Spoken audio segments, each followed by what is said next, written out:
నా దేవాది దేవుడు చెప్పేది, ప్రజలకు అవకాశం ఇవ్వండి. నీ భర్తకు నువ్వు అవకాశం ఇవ్వండి, నీ భార్యకు నువ్వు అవకాశం ఇవ్వండి.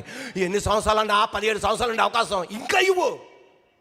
నీతో దేవుడు సహనం కలిగి ఉన్నాడు, నీతో దేవుడు సహనం కలిగి ఉన్నాడు, నీ భార్యతో ఆయన సహనం కలిగి ఉన్నాడు, నీ బిడ్డలతో ఆయన సహనం కలిగి ఉన్నాడు. నేను నీ కుటుంబం పట్ల నేను సహనం కలిగి ఉన్నాను, నీ భక్తితో నేను సహనం కలిగి ఉన్నాను, నీ పరిశుద్ధత విషయంలో సహనం కలిగి ఉన్నాను. నువ్వు పరిశుద్ధత తప్పినా, ప్రార్థన చేయకపోయినా, దేవుని కొరకు నిలబడకపోయినా, యథార్థతను లేకపోయినా నేను నీకు సహనం కలిగి ఉన్నాను. నేను ఇతరుల పట్ల కూడా సహనం కలిగి ఉన్నాను. నిన్ను మార్చిన వాడిని ఆమెను కూడా మారుస్తా, ఆమెని మార్చిన వాడిని ఆయన కూడా మారుస్తా, ఆ అబ్బాయిని మార్చిన వాడిని ఈ పాపను మారుస్తా.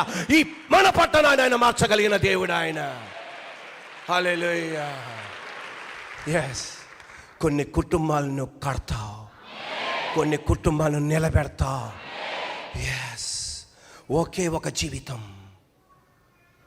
ఎదరుని నాశనం చేయకు. ఒకే ఒక జీవితం. ఎదర కుటుంబాన్ని నాశనం చేయకు. ఒకే ఒక జీవితం. ఎదర బిడ్డల్ని నాశనం చేయకు. ఎదర భార్య భర్తలను నాశనం చేయకు. వాళ్ళ బిడ్డల్ని నాశనం చేయకు.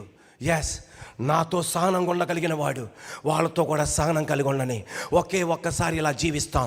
దేవాది దేవుడు కక్షను పక్కన పెట్టేసి, పగను పక్కన పెట్టేసి, దేవుడు ఏం చేయాలనుకున్నాడో కుటుంబంతో నువ్వు వదిలేసే, నా దేవాది దేవుడు కార్యం చేయడానికి రెడీ.